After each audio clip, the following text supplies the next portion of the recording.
such an honor to have you all joining us on this July edition of Real Estate Today, organized and brought to you by Ubosele and Company.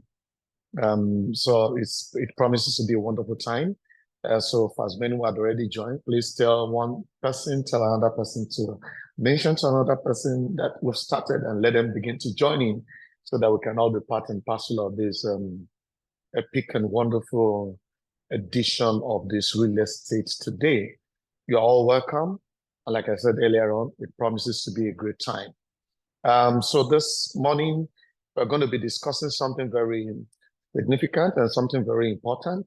But before we go into that straight away, I would like to also let us know that this is something that is being organized by Ubosele and Co. And last month, that's the month of June, we had an edition where we spoke on the opportunities in green building investments in Nigeria. And again, we are here in this month of July to look at other topical issue, which is very, which of course, it's important in our day-to-day, especially as professionals. And so please, again, for those who are already in, I can see a few persons, please try to remind your friends that we are on air, we've started, and it's about to, we are live, like they say, and it's about to, the speaker is about to get on. So please try as much as possible, remind people to join in as quickly as possible so that they can join from the beginning when we're going to be having this discussion. And today, again, before I introduce the topic to us and the speaker to us, I would like to say for as many who, in the course of this conversation, in the course of this webinar, would have questions, would have comments, or would have whatever it is that you want to raise. I mean, please feel free to use the question and answer box. You can just drop in your question and you can raise your comment, you can drop in your comments. And at some point too, we may have the opportunity of giving some people the opportunity to ask their question live if they really want to do so. So let's get it rolling.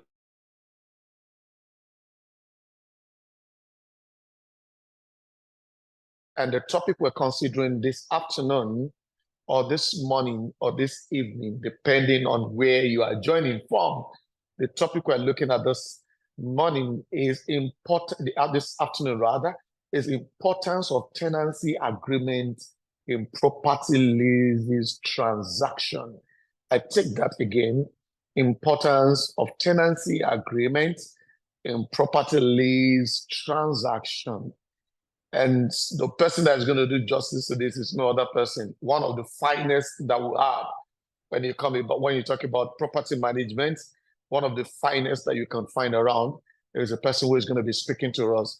And without further ado, she is one of the partners in Ubosele and Company, and the one who heads our Victoria Island office of Ubosele and Company, Madam Glory Onwoso.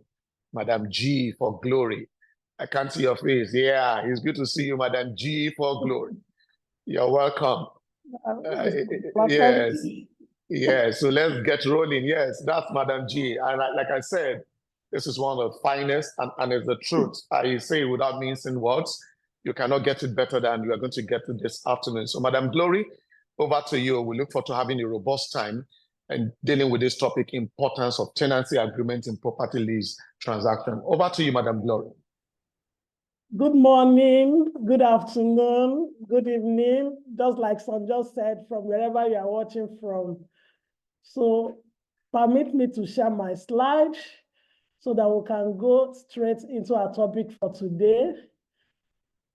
So my name once again is Glory Nwosu. So we are here to discuss about the importance of tenancy agreements in property lease transaction.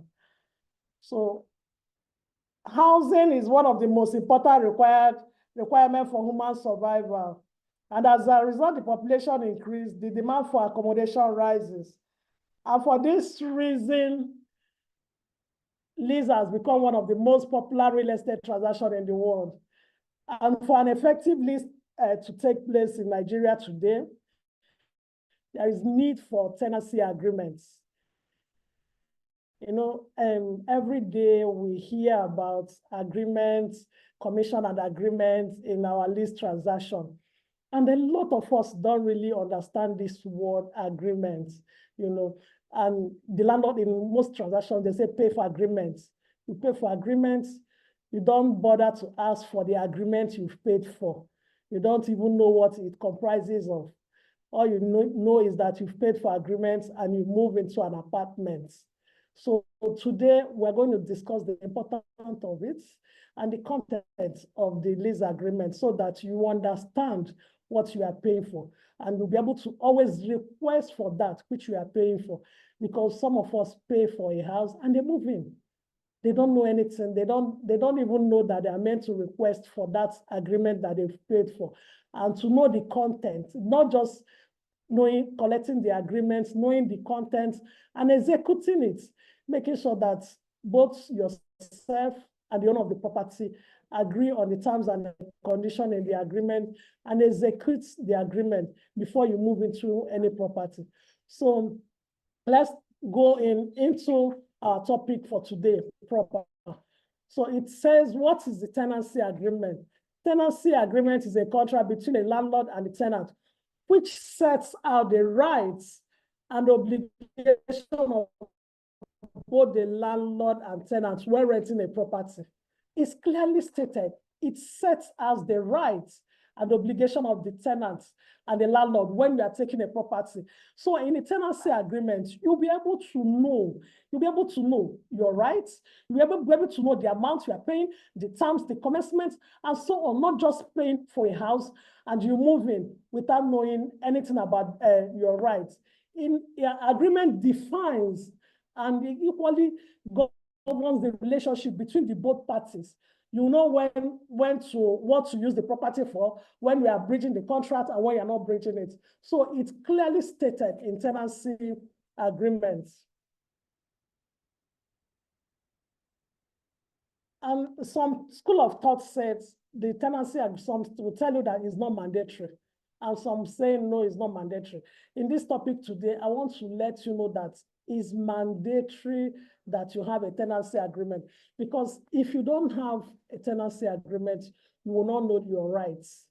The landlord can come in at any time and ask you to move or pack up from my property. He can come in at any time or visit you at any time, which is not meant to be. So, but when you know your rights and he knows his rights, everybody will be able to respect each other's rights. So here I'm going to discuss more. Who creates the tenancy agreements? When a lease transaction is about to go, when a tenant is about to go into a lease with a landlord, you'll be asked to pay some certain amount of money, certain percentage of money for the agreement. It's usually the landlord or the landlord lawyer who prepares the agreement. But that does not mean that you as a tenant will accept all the conditions given to you by the landlord or in the agreement. So when agreement is being prepared, a draft copy is usually forwarded to the tenant, prospective tenant, who will in turn go through. It's always advisable. I know you will say you don't want to pay twice, but it's always advisable to give the agreement to somebody who understands the agreement very well, to read and interpret the terms, the clauses in the tenancy agreement, not just getting agreement and signing yourself whereby putting yourself into trouble. You understand? So there's always need for you to give somebody who understand the agreements to go into to interpret it for you. And again, in this area, we need to find out when is the agreement meant to be signed. Some of us, once we pay, we move in, we've paid for agreement, whether it's signed or it's not signed is none of your business. No, it is not right. Once you inquire for a property, offer is given to you, all the conditions are accepted. The next is for you to ask for your draft copy of the agreement. And once a draft is being forwarded to you, go through the draft copy. You are okay with the draft copies, or even if there are some amendments, there are some corrections and everything. Once you agree on the terms and conditions with the landlord, you go ahead and make your payments. Once payment is made, you sign your agreement. And because that agreement, in essence, stands as a receipt. Because if you check the agreement, there's a clause that says the landlord is executing upon receipt of your payment. So it equally stands as a receipt for you. So once you execute the agreement, you return it to the landlord. Please make sure that the landlord equally executes his own part and give you a copy to keep, just for your own protection, to be sure that if anything comes up tomorrow, you are protected. So it's always advisable that once the agreement is prepared, both parties should execute, and both parties should have their copies where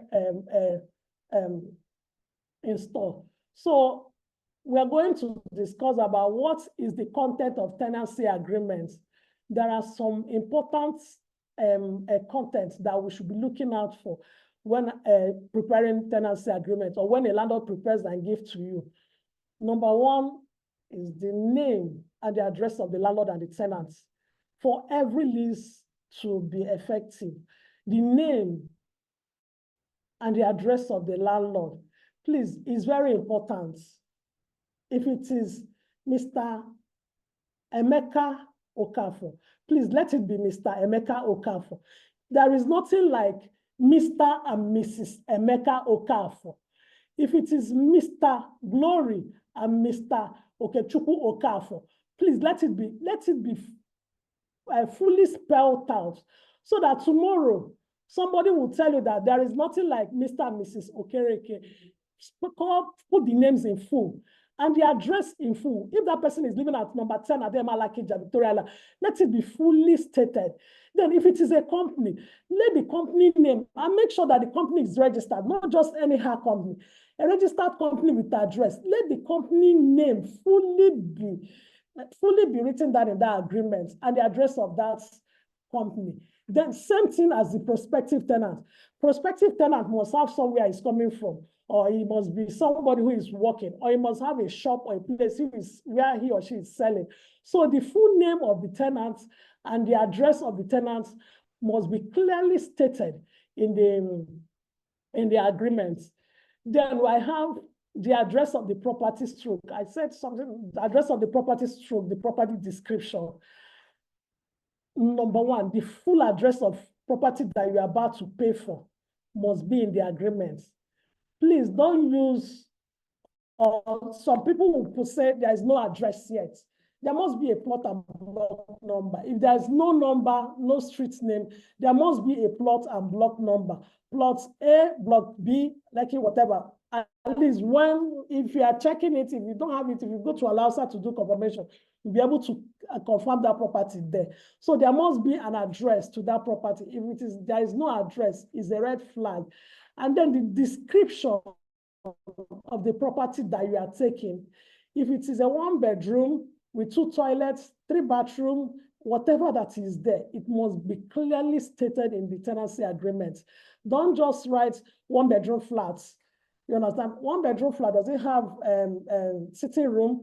Does it have 1 toilet or 2 toilets? Does it have kitchen? Is there any boys' quarter?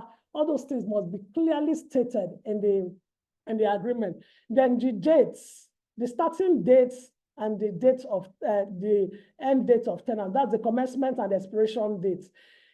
For every tenancy agreement, there must be a commencement date.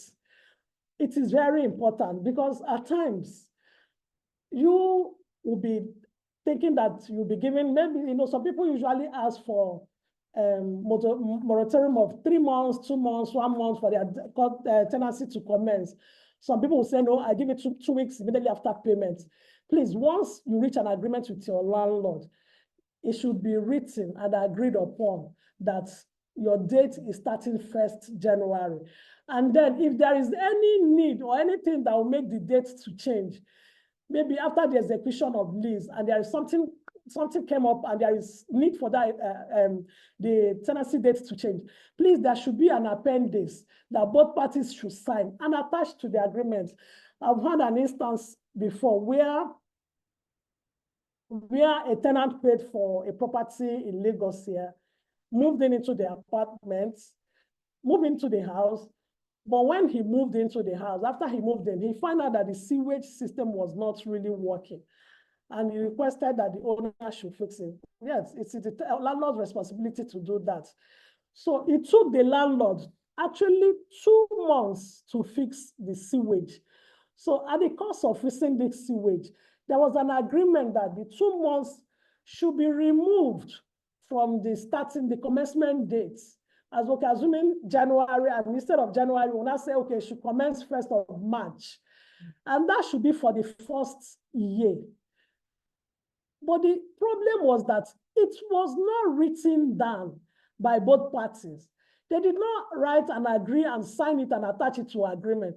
So when it was the next year for the tenant to pay, it became a problem. It became an argument. And they argued it, and believe me, landlord had no choice than to ask tenant to move out of his property. So when such issue comes up, I think that the best bet is for the both parties to agree before they can now send it out, before they can, even if the agreement has been signed, let it be an appendix that should be attached to the tenancy agreement. Then the rental price.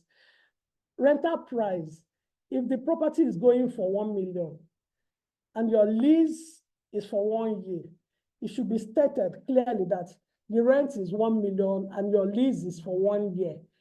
Then in some cases, a tenant might request for a long term, let's say like 5 years term, and wants to pay 5 million. It is always good to agree from day one whether the rent for the 5 years term is going to be the same, or the rent for the first 2 years will be certain amounts and certain percentage will be used to increase after the expiration of the first 2 years, or the rent will be based on mutually agreed percentage with both parties. All these things needs to be clearly spelled out from onset, so that not when the lease has started, halfway we'll start having issues.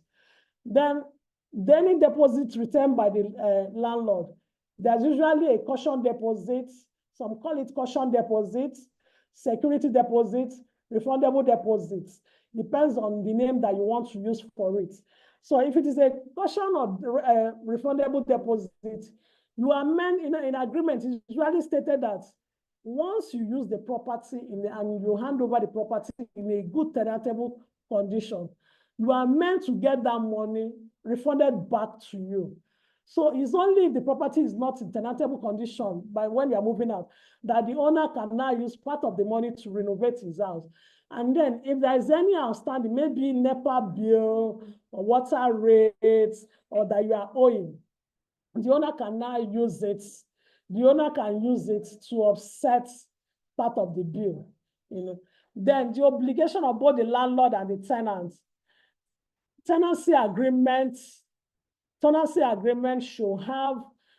should state clearly the obligation of the tenants and the obligation of the landlord. If you check very well, there are some obligations. We take some repairs that are meant for the landlord, and there are some that are meant for the tenant. In some tenancy agreements, they will tell you all internal repairs are for the tenant, while all the external repairs are for the landlord. Some tenancy agreements will tell you that any structural repairs should be done by the landlord.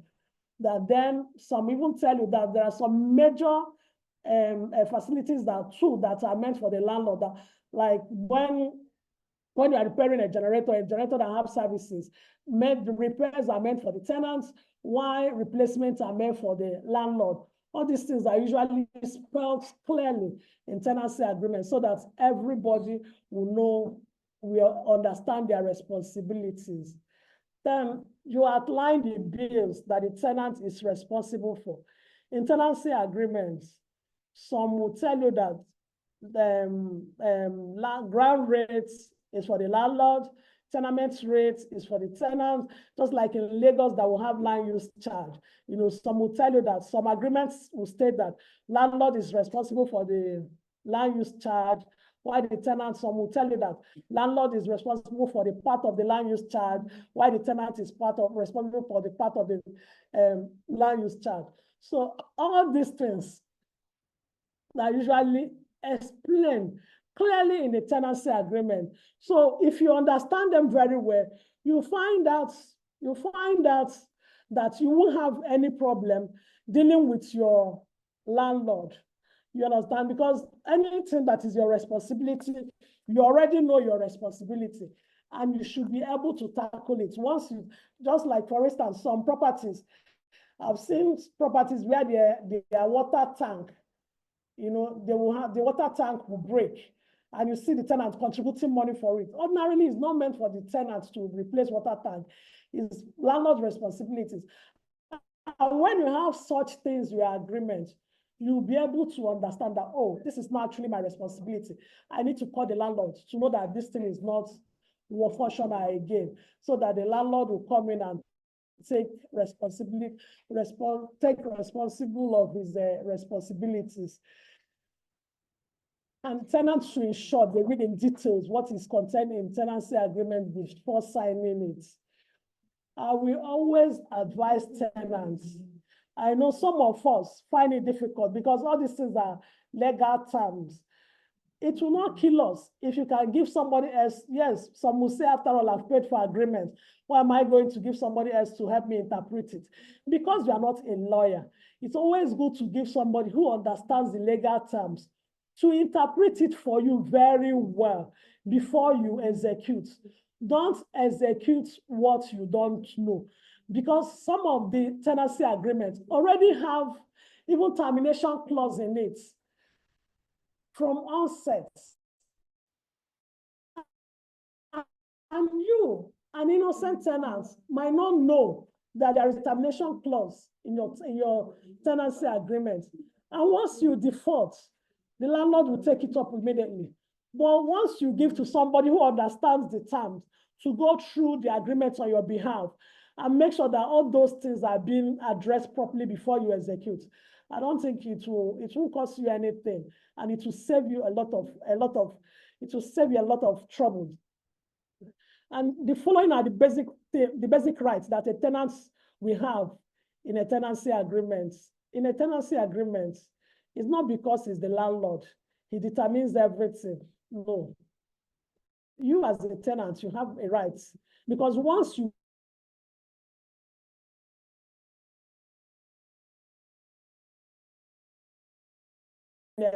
every now and then to knock on your door to say he wants to check on you. No. You have the right to use the accommodation undisturbed, unless when you are breaching the contract, maybe breaching the use for the property, that is when it becomes another issue.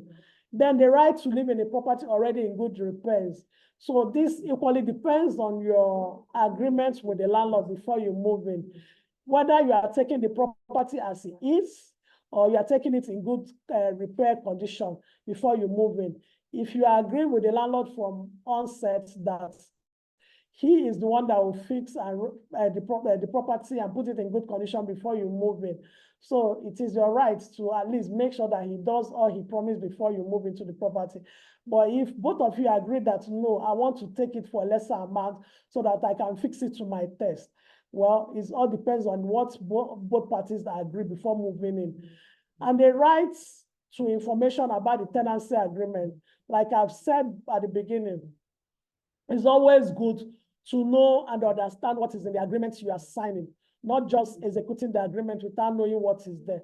So the tenant has the rights, because most people will tell you that you've paid for agreements, and the agreement you will not see. Please, if you pay for agreement, demand for it. You have the right to know what is in the agreement.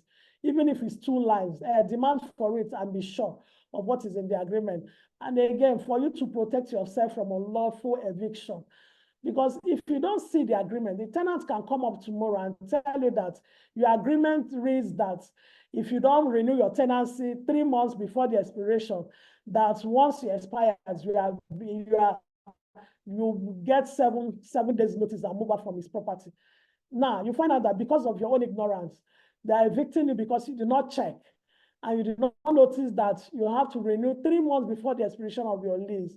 And some people, these agreements will read certain, 1 year certain. And because you don't understand the words, you will just go ahead and pay and think you can renew the rent at your own convenient time. And once you default, you find out the landlord will have every right to come and push you out of the house without having a second thought. So we are going to discuss again the importance of tenancy agreements as follows. A tenancy agreement protects the right of both the landlord and the tenant by streamlining the agreement terms and conditions acceptable by both parties. Yes, tenancy agreement, because some people will say, it's not for the landlord. It's not just for the landlord. It protects the both parties' interests. The landlord will know his rights. At least he is entitled to his rent at certain dates, at certain time of the year. He is entitled to make sure that the property is in good condition and the tenant is using it as what is meant for.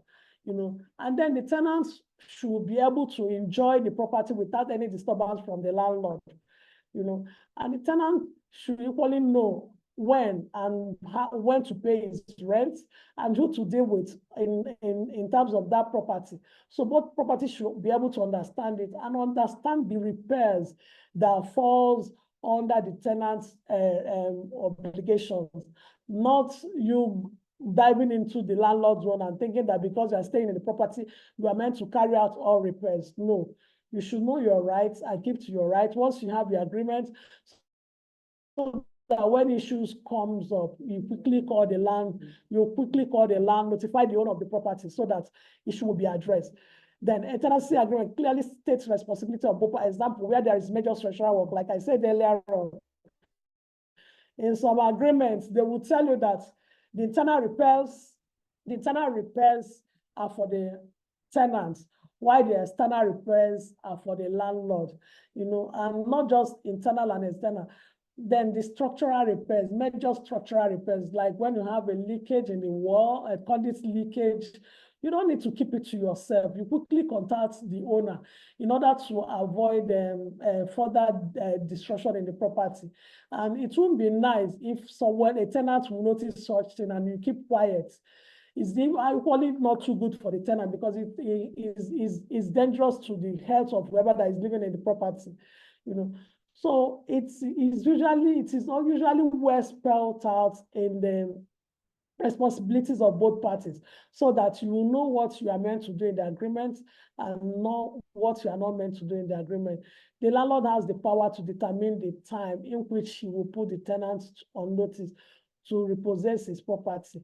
Yes, because he's the owner of the property. Once you start defaulting in your tenancy, he has the right to ask his lawyer to give you a notice to quit. And not only that, and when maybe you are not using the property for what you actually rented it from the landlord for. So he equally has the right to maybe notify his lawyer to try and repossess his property back from a defaulting tenant. A tenancy agreement helps us to protect a tenant from unlawful eviction. I want to dwell more on this number 4. In Nigeria today, with what is happening in our economy, you find out that a lot of landlords want to increase their rents. The rate of the increment is beyond what I cannot explain. And if you're a tenant who has a well spelled out agreement, let's take it that you have a 5 years lease and the rent is already fully spelled out in the agreement, and the rate of increments is clearly stated in the agreement. Maybe you have a percentage rate for increments, and the terms is clearly stated.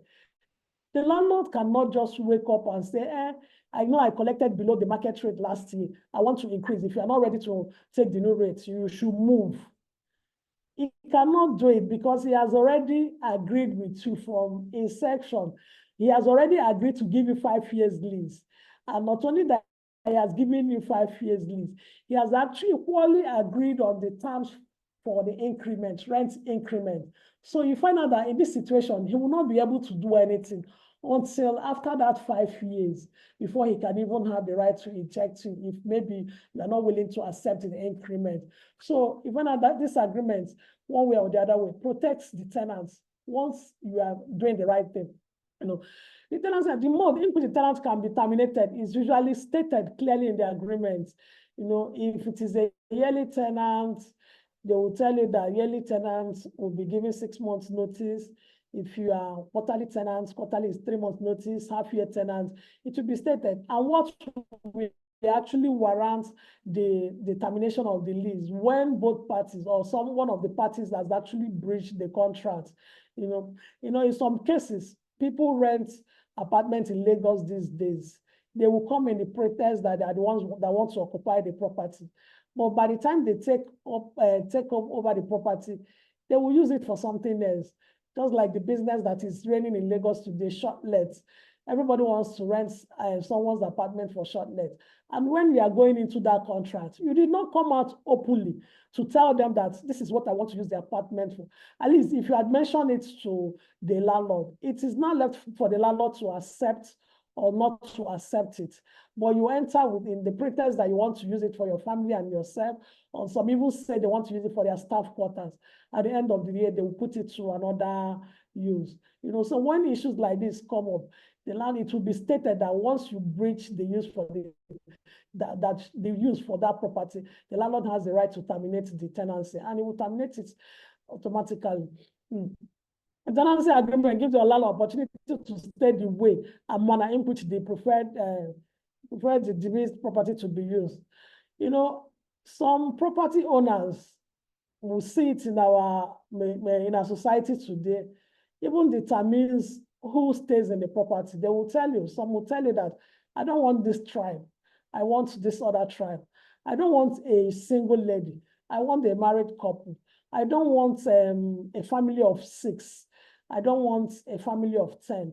I don't want them to run down my facilities. I don't want them to run down my property. And I don't want somebody who is doing this type of business to stay in my house. And I don't want my properties to be sublet. Some people will even move, they will take the property, they're living there, or they will sublet to other 100 people to join them in that property. So tenancy agreement usually states all these things have been issued so that you will know that once you breach this, that he has every right to terminate your tenancy. A tenancy agreement states the consideration for the property, that's the rent, by avoiding dispute. Like I said when we started this topic, the tenancy agreement would state from onset that the rents, assuming we are taking a long lease, the rent for the first year, that this is how it's going to be. The rent for the second year, this is how it's going to be.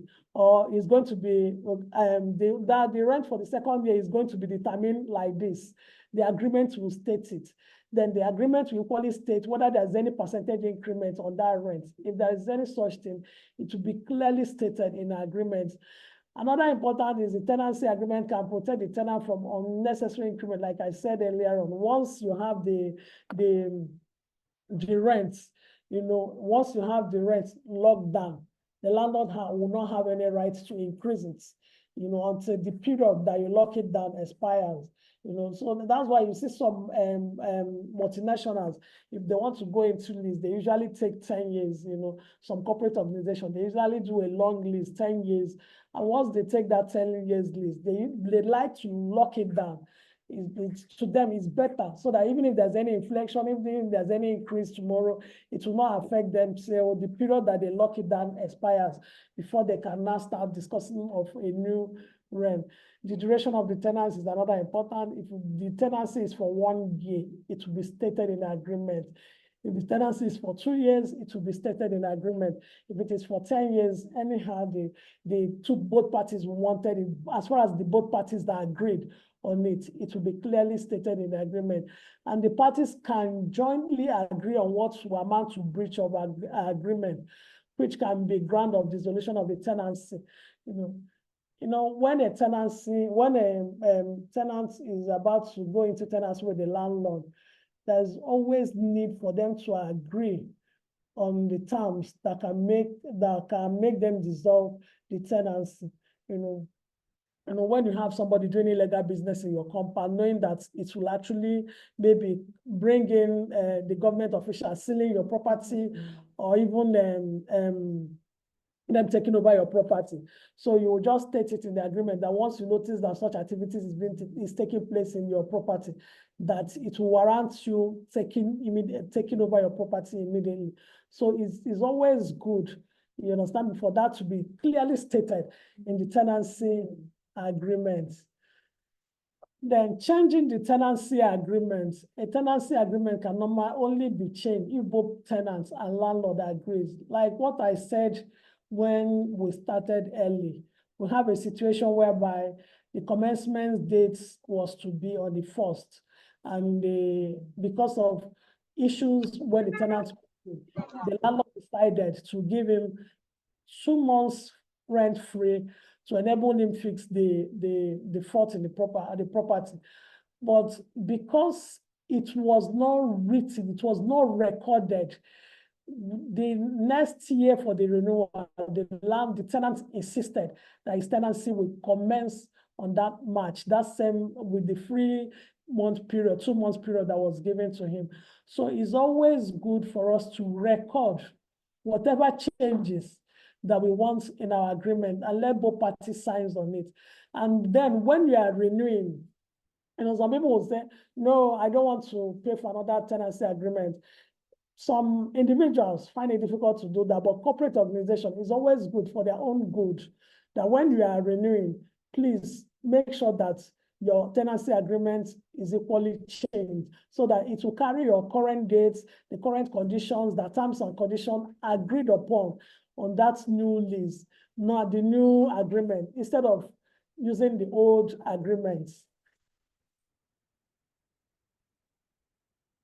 Ending a tenancy agreement. Who is to end a tenancy agreement? The landlord or the tenant?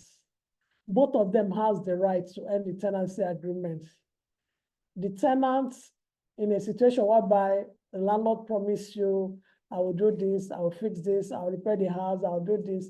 You paid and you moved in, and you all have this and signed in the agreement. 1 month into the property, nothing has been done. 2 months into the property, the landlord is not even shaking body. 3 months, he will tell you, go and use your money, do it. You must wait for your landlord to come and do it. And some people that doesn't really want headache especially in this lease tenancy issue, they might start looking for something else, and maybe initially he intended to stay there for 2 years, but he can now terminate the contract because of breach of the contract from the landlord side. They can request that the tenancy be terminated. Or when a tenant, like what's this Jackman syndrome that is happening, it's always good to notify a landlord that I want to move, I am traveling, I don't want to continue with the tenancy, so that you can sublet maybe and balance you if there's any balance, or you hand over the property totally to him. And the landlord too has the right to terminate his tenancy. If the agreement you have is for 1 year or 2 years, and there's rent increase in the neighborhood, and landlord actually increase and you're not willing to increase, he has every right to come in and say he wants to repossess his property. He will tell you that he wants to make use of the property, and he will take it from you.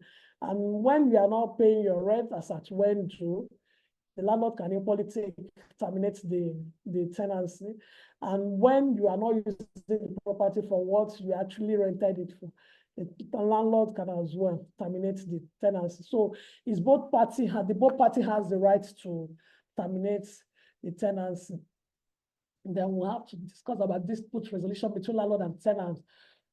Why should we in tenancy agreements help us a lot in terms of settling problem because if you know your rights as a tenant and an issue comes up, all you needed to do is to communicate the landlord or communicate the owner of the property that this is what the challenges I'm having in the property, that your attention is highly needed.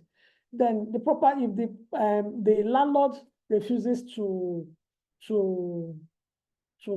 take up his responsibility, you can go to court you as a tenant, or the landlord or tenants, if tenant is not keeping to his own obligation by not paying his rent or anything, and you feel that he's not doing what he's meant to be doing in the property, he equally has the right to go to court, so that the issue will be, if they both parties try all avenue, maybe to dialogue to see how they can resolve the issue, and they're not able to resolve it with themselves, they can go to court and make sure that the issues are being resolved amicably. So, in conclusion, what are we saying?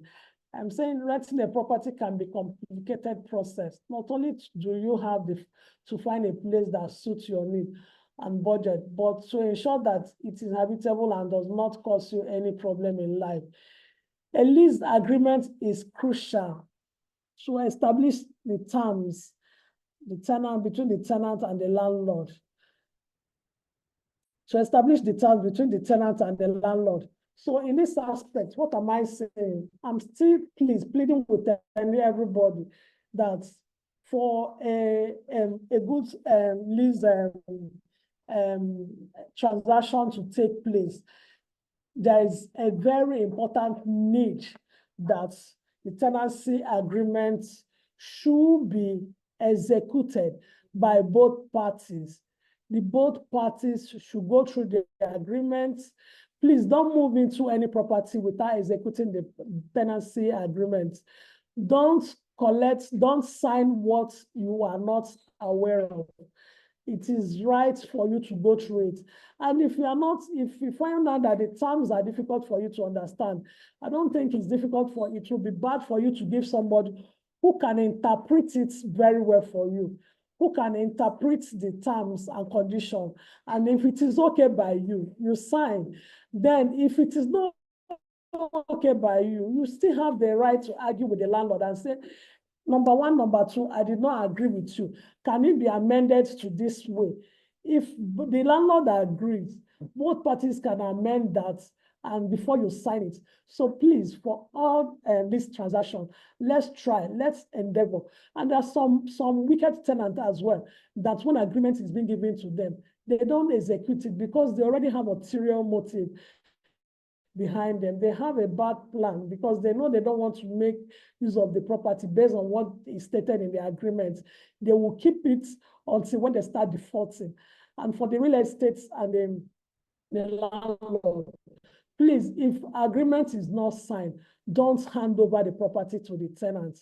Please, if agreement is not duly signed by the tenant, don't hand over the property to him until it is signed. I don't think there is any rush in handing over when agreement has not been signed. Agreement should be please. It should be duly signed. Bills that will start coming up tomorrow. Thank you very much.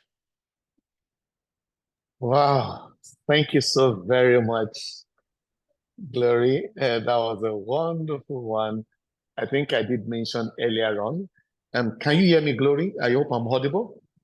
Yes, I can hear you. Oh, good. Thank you very much. That's. I mean, before we started, I did mention. I mean, and I was right when I said one of our finest will be discussing with us on the issue of the importance of tenancy agreements in property lease transactions. And you have actually done justice to that. Thank you so very much. And honestly, while you were actually making that presentation, a few things were just coming to mind. Of course, I've seen that we already have about 2 questions on the question and answer box. But whilst you're making that presentation, 1 or 2 things came to my mind, and I will seek your opinion about them, and I will seek that you probably give us a little bit more clarifications on those issues. Very well simplified, the topic very expressly delivered, and thank you so very much for that delivery. And so 2 things I quickly want to raise here before we go to answer the question on the chat box. Again, before I do that, like I said earlier on, if there anybody on this call who would want to ask questions directly and you want us to promote you to the panelists so that you can make comments or make your questions, please just do that by just raising up hands, and we're going to get them at the back end to bring you up as panelists so that you can make your contribution live if you desire to, if you so desire, like I said earlier on.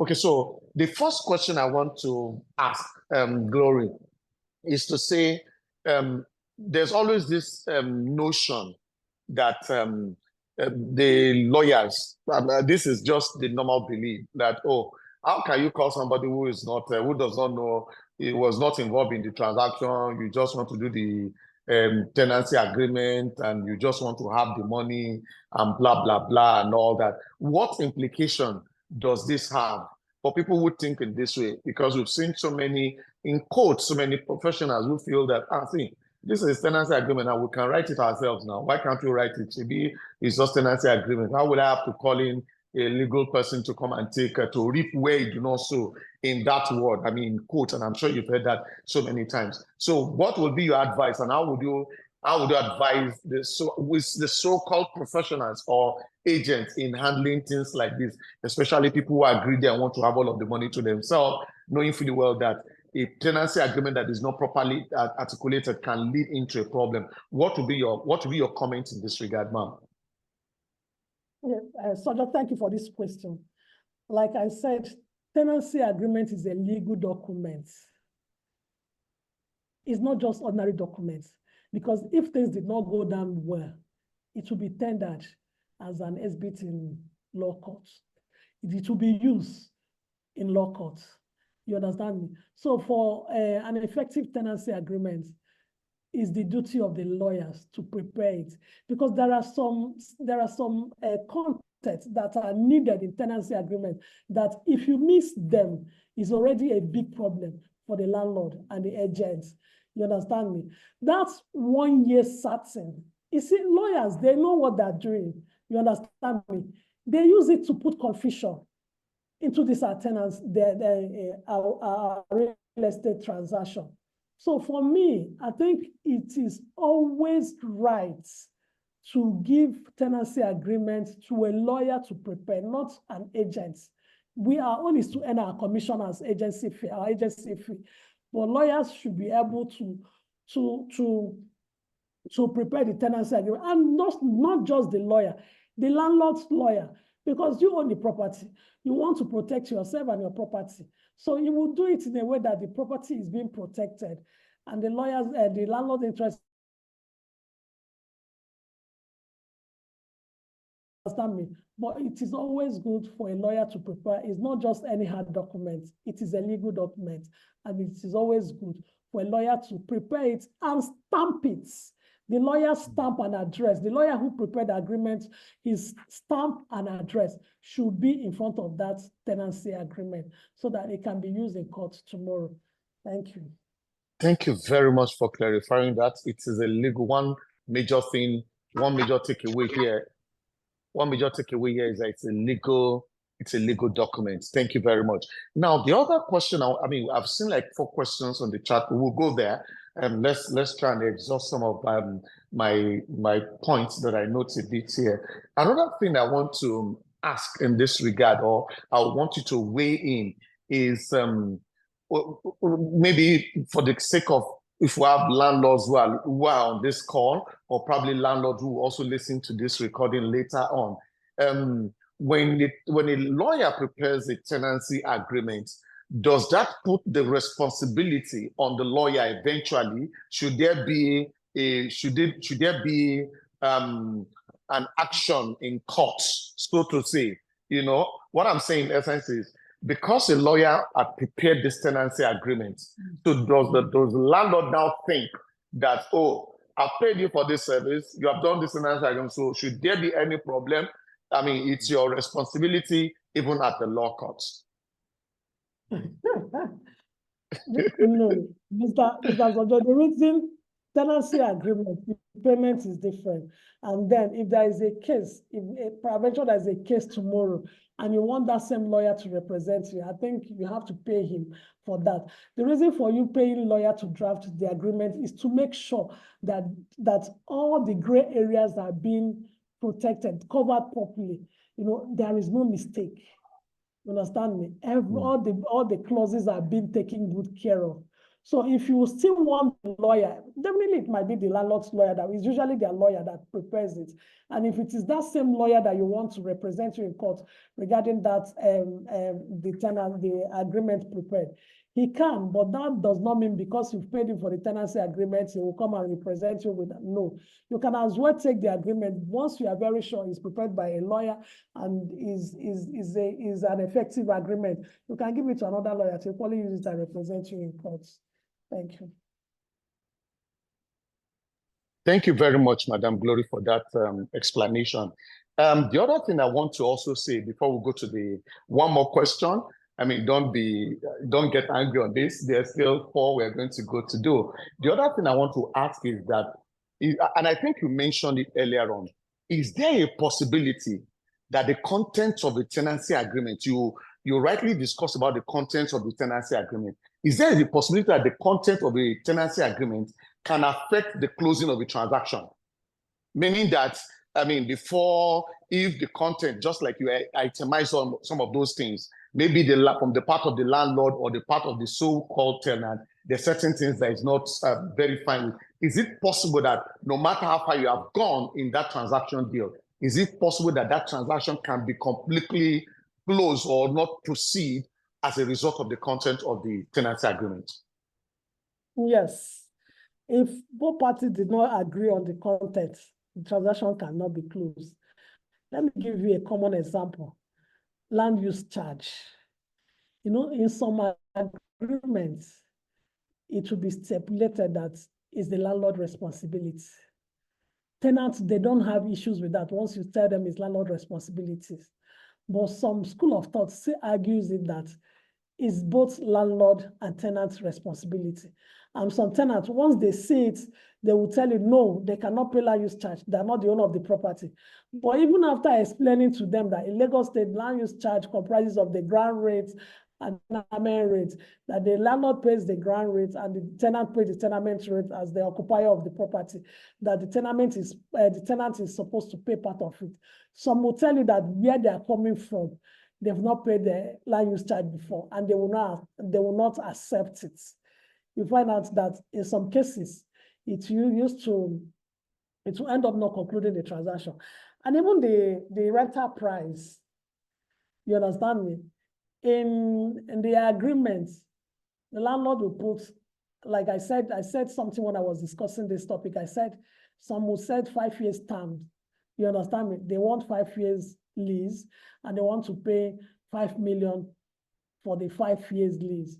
You understand me? Landlord will come in and say, no, I'm not taking 5 million, same rates for the whole 5 years. I want to take 2 million for the first 2 years, and another percentage rate for the 3rd year, another percentage rate for the 4th and the 5th year. You understand me? You find out that we usually have issues in this aspect. Some people will tell you, no, I want same rates for the whole 5 years, but I'll pay 2 years now and then pay you balance at the expiration of the other one. Some will tell you, I'll pay 2 years now, I'll pay you after 6 months. And by the time they will go forth and back on this, they might get somebody who is willing to take and give them a better offer, and they will drop that person. You understand me? They will drop the other person. Then security deposits. This is the caution deposit. Some will tell you that in the agreement that is not refundable. Some will tell you that is refundable. Somebody will tell you, no, where I'm coming from, the amount you are asking is too much. I cannot pay 5 million, and you say it's not refundable. I will not take. So if the content, what we have in the content is not agreed upon during the tenancy period, the transaction process, you find out that it can actually stop the transaction. So it's always good for both parties to agree on all the lease contents before they can sign up the agreement, before you even pay the rent. It's better to agree on all the content, all the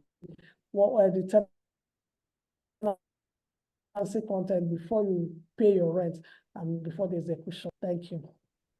Thank you so very much, Madam Glory. So let's go to, as much as I still have one more question, but please, I mean, let's go to the question from our participants. Again, if we have anybody who is interested, I'm trying to check if you want to if you want us to call you so that you want to make a comment, I mean, don't hesitate. We'll be willing to gladly do that. And that's what I'm actually checking if there's any raising of hands. But again, there are 5 questions. So let's quickly go to the 5 questions that we do have. 1 minute. I'm just trying to look at if there's anybody who's raised their hands. Okay, no. So let's go deal with the 5 questions. Now, so Madam Glory, this first question is coming from Adeshola Adewumi. And Adeshola Adewumi is asking, and I think you mentioned something about, right? He said, is it statutory for an annual tenant to pay for land use charge? Because I have a client who tells me that he will not be liable for land use charge bill passed on the property.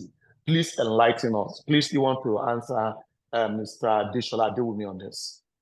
Yeah, I've said it's just like the same question, what I just answered here. Yes, very true. In some tenancy agreements, it is usually stated, you understand me, that is the landlord, some, not all, will tell you that it is landlord's responsibility. Some landlord accepts it if the land use charge is not much, you understand me? But in some cases, they will tell you no, it is both parties' responsibilities because of the way the Lagos State merged the two, the tenancy and the ground rate together. Ordinarily, if they were to be paid separately, landlord will pay the ground rate because he collects the rent, and the tenant will pay the tenement rate because he occupies the property. But because Lagos State merged the two together, you understand, some landlords pay it, they see it as part of what they collect as rent, and they just pay it off. While some said no, that is for both parties to share the bill together. So it depends on what is stated in the agreement. That's why I said this tenancy agreement is always very important, because the agreement will state to you how it is going to be handled. So if both parties accept before signing the agreement, whatever they accept stands. So that is the way it is. Thank you, Madam. Thank you, Madam Glory. Maybe in follow-up to that question that you asked, I was in a conversation with somebody, and the person was saying that, I think it was a lawyer, he was saying that when you probably put in the tenancy agreement to say all the rent should be net of all taxes, maybe if you list all the taxes to say withholding tax, all of those stuff. But the lawyer was saying that it is not enforceable, especially withholding tax. I mean, that's another, when he was saying that, I was like, what, that is not enforceable. When you say, which is what you also said now too, if I'm just imagining if this goes to the courts, and the tenant is saying that I'm not paying land use charge, is the responsibility of the landlord, and mine is the tenement rate and all of those stuff. So what do you think about that? I think it's almost similar. I think it's about the same thing. But what do you think? This is probably a feedback from a lawyer who said this is not enforceable. The one we are doing offer letter, what we usually state there is just withholding tax, not land use charge. Land use charge is being covered in the tenancy agreement, and it depends on the landlord. Like I said earlier on, you understand me? If the landlord says, "I am not going to bear the responsibility," it's now left for the tenant to say, "Okay, I will take it up." How much is the tenancy agreement? The tenancy, the land use charge varies. It depends on the location where you are.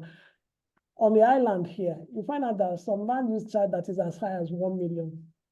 You understand me? Then in some places, you see some land use charge as low as 15,000, 20,000.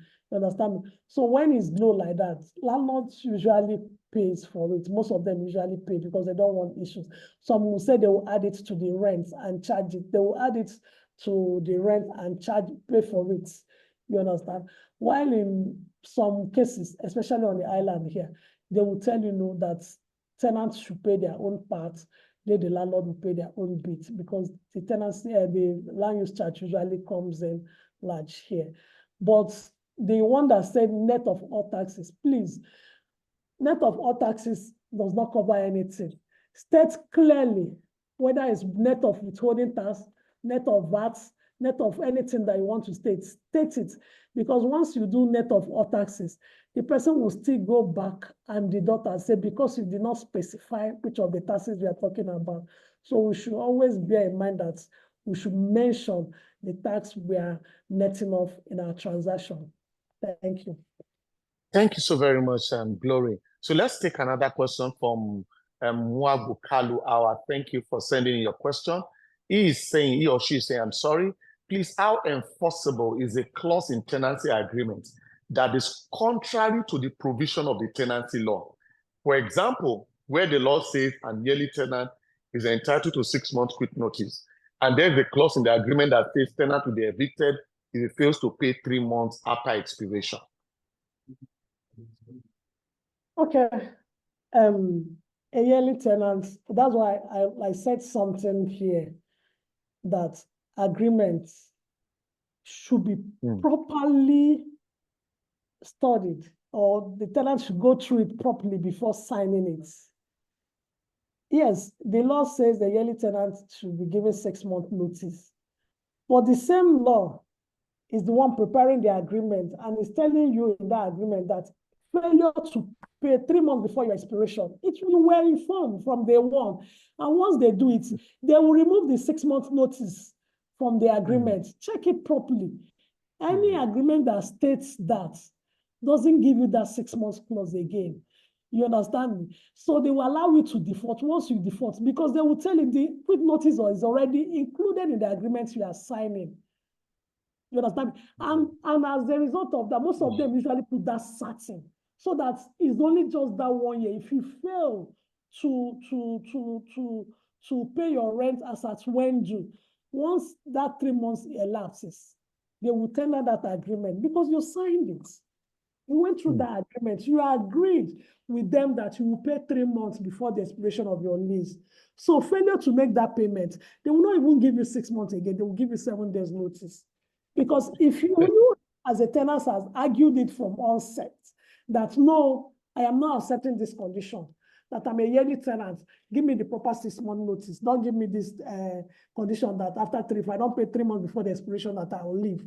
That agreement would have been amended to suit you, to favor you. But because you did not notice it, you did not see it, you went ahead to sign your termination, your quick notice before moving into the property. Wow, that's very enlightening. Thank you so very much, Glory. That's I see that from a new dimension. Thank you. That really made a whole lot of. So you must actually check very well before you sign, which was what you said also earlier. So Lola Jagun is asking. We have, and that's, let me tell you, that is what most lawyers are doing now. I've actually seen it not once, twice in some properties. That's what they're doing. The landlord will tell you, I don't have the strength to go to court. Please insert it for me from onset. And I've seen it. You understand me? I was surprised. Those people, they actually came back to negotiate for further, that they should be given 6 months to pay.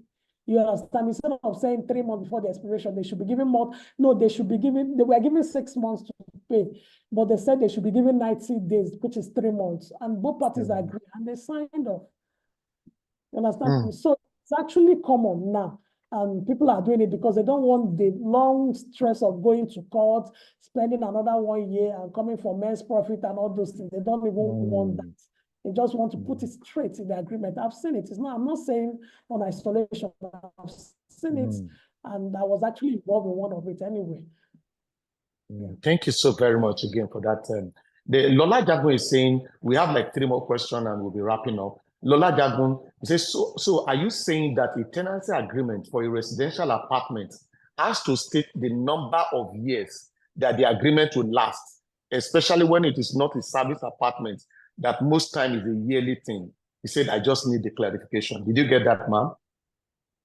Yes, my brother, see, it's always good, because in this life, it's always good to make sure that you are protected. It's a yearly tenancy, but you can ask, nobody stops you from asking for 5 years term. You understand me? Just to lock up your rents, you understand me? You can say, I'm interested. Some landlord will say, I don't want somebody that will move in today, tomorrow we are moving out. You understand me? I want somebody who will take it for 5 years. And once you are taking it for 5 years, it's always good to agree the terms on which your rents can be increased. Because whether you want to be silent on it, the landlord will come up and give you as they like. You understand me? So it's you knowing what you want and making sure that you are being protected from onset. You know, if I know I'm going to be here for 5 years, or I can say, okay, I'm going to stay in this property for 3 years. Let me ask for 3 years stamp, then paying 1 million today. I'll beg my landlord. I know that maybe after 2 years, you want to increase my rent. Please, if we are increasing, can we do 15 or 10% margin? You understand? If landlord agrees with me, we can sign off. But if he doesn't agree with me, I will beg until I get something that I know that will favor me. You know, if it doesn't favor me, because if you leave it open, if you say you're a yearly tenant that you renew after the expiration of your lease, once the lease expires, the landlord will always come up with whatever you see is what you take. Because now he's the one you are now depending on whatever the landlord gives you. You understand me? So whatever you see is what you take until you go back and do verbal and negotiation with him. But if you have something already to lock up that rent, I think it saves you a lot of stress. So even if anything is happening in the country, you will not feel it. So thank you so very much. Thank you, Glory. Let's take the other 3 questions so that we can be closing. Rahim Rokib is saying, what can be the legal consequence for both tenant and landlord if the case of lease violation occur? I mean, you've stated that in your presentation, but maybe you can actually still mention it since Rahim probably joins us a bit later. But what can you say about what can be the legal consequence for both tenant and landlord if the case of lease violation occurs? Number one, I think you'll try to see how you can resolve without maybe through an arbitrator. Look for an arbitration where the cases can be resolved, maybe getting a third party who can come in and see whether they can resolve the issues for both parties. But when you find out that the issue is not something maybe a third party cannot resolve, you can go to court. You can go to court, apply for a repossession of your property, even if it might take time, but you get your property from the time once as a violation of law. Thank you. Thank you. All right, so there's this other, okay, Ms. Shegun Falik Bita is saying, thanks so much, Madam Glory, for this wonderful presentation. He said, please, in a situation where the landlord and tenant live in the same compound and share same utility bills, how can we manage the situation where landlord is taking advantage of his tenant by pushing the lion's share of the bills to the tenant? Madam Glory. It's actually it's common in Lagos. I won't lie to you, where you share the same compound with your landlord. I would advise, especially utility, this PHCN bill. I would advise that if you are moving into a house that does not have meter, please don't move it. It's a red flag. Even if you have no other option, please understand how they share their bills first before you pay. So it's always good to clear all this because once you pay and you execute your tenancy agreement and you move in, you'll be forced to join whatever that is happening until you move out of that property. So it's always good to clear it from onset. Look for a property that has separate meter, so that everybody can recharge their meter. Then if there is no separate meter, maybe you are staying in a safe contain, a room, 1-bedroom apartment, find out how much bill do they usually give to the property, how do they share it, and the amount that will come to you before you move in. If you don't get all this information, please don't move in because you end up paying both the landlord bill and your own bill at the same time. Then if there is waste bill, how much is each tenant paying for? Find out how much they're billing the entire compound and how much each tenant is paying for. Agree with the landlord before you move in. Please, if there is no agreement, don't rush and move in because you might end up being the one paying all the whole bills for the landlord. Nobody wants to pay any bill. So we need to be very careful Thank you. Thank you so very much. Please, Tokbe, can you bring, I can see one hand raised. Just bring him up first. We have one more question to take from our end, then we'll get him to speak. I think Tunde Okewale or Okewale. Please, can you promote him to the panelists? And he's still muted. Let's take our last question from the chat room. Then afterwards, we're going to get Tunde Okewale to make his comment. Please, please let's bring him up to panelists. Okay, thank you very much. So, Madam Glory, there's another question. Okay, this one is saying, Lola is saying, thank you so much for the presentation, Madam. Say, I've really learned a lot. Thank you very much, Lola Jagon. So the last question on the chat box before we allow Tunde Okewale to make his comment is from Aminu Mohammed. He's saying some tenants softly vacate and sublet the property when the tenancy is still in term and become unreachable. What action or actions would you recommend the property manager to take in enforcing the no sublet clause in the tenancy agreement, especially when the tenant is unreachable? Did you get that? Yes, I did. It's actually a major problem, even in the office. We probably face this problem in the office. You know, number one, it's always good, like we said, for every tenancy agreement, the landlord is allowed to inspect his property. The landlord or his agent is allowed to inspect the property once or twice a year. So, but that process of inspection, the agent will be able to notice if the tenant has moved out and not subletted the property. So once you notice that the person who is staying in the property is no longer the person you rented the property to, you quickly write the new occupant. If it is a single person or a single family, you quickly write the new occupant. It's left for you to decide whether to normalize the tenancy, the contract with the person, or to eject the person. If it is a single tenant, it's not being the flat or the apartment is not being subdivided, you can look for a way of regularizing or give a notice for the person, because actually the person is not your tenant. You understand me? So it best is to regularize, but if you're not ready to regularize the person's tenancy, please ask the person to move out. Or you can equally write the estate. If it is in an estate, you can let them know that the person who is occupying your property is not your tenant, and deprive him of all services, make him uncomfortable so that he will move out or she will move out to enable you to rent your property. So that is how we actually handle most of them, but it's really a tough one. I don't lie to you. It's usually very difficult. Yeah, thank you.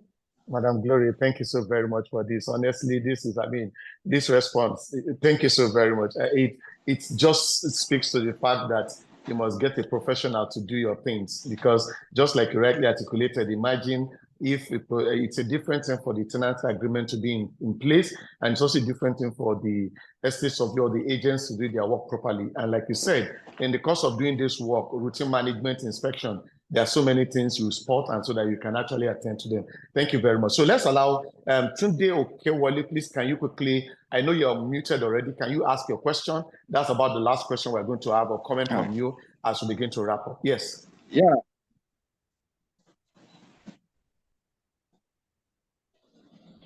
We can't hear you. Good afternoon.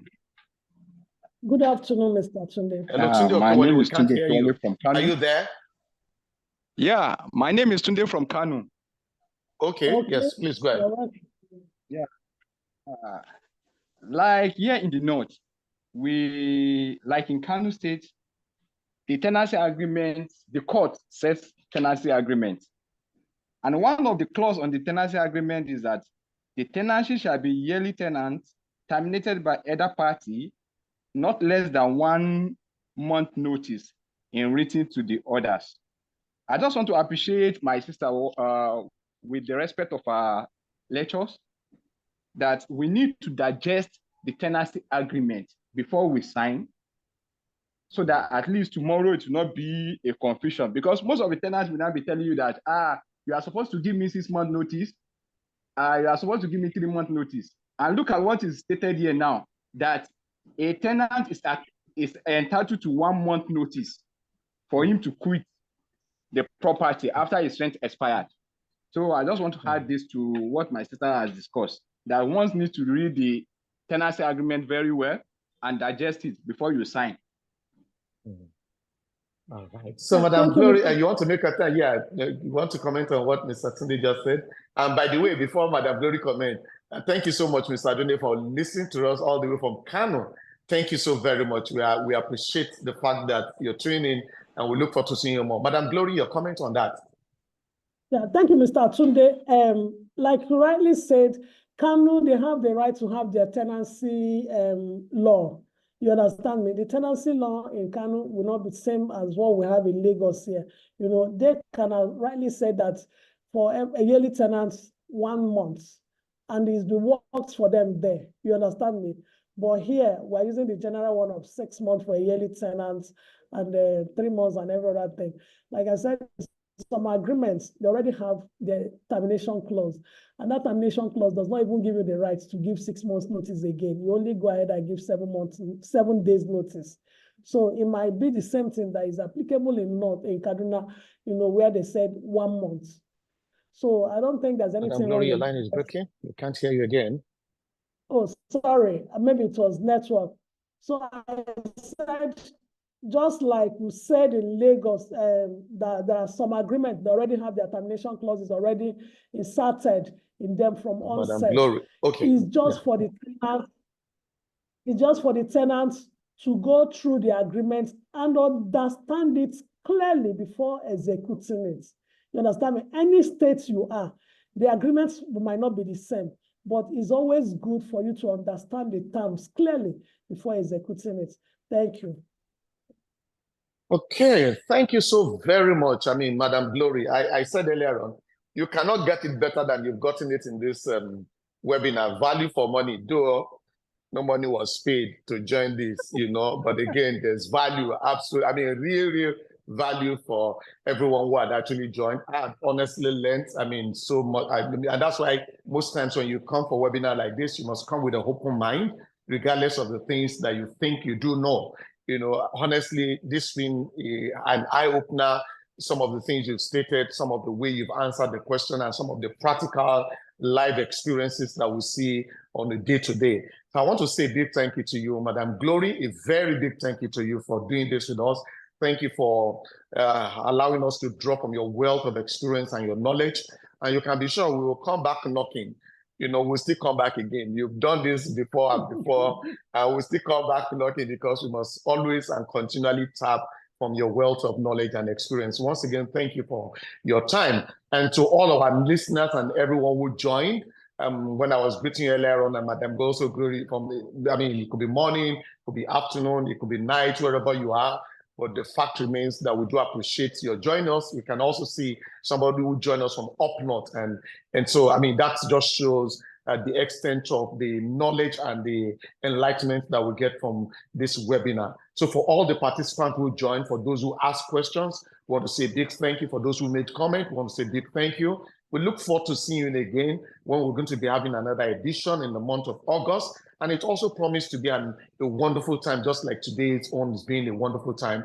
For as many of you who would love to have the slides, we're going to, for the ones who have their email, we're going to share the slides with you. You can go to the YouTube page. I mean, it's going to be on YouTube. I mean, just don't watch it all over again. Share it and make sure you also like it.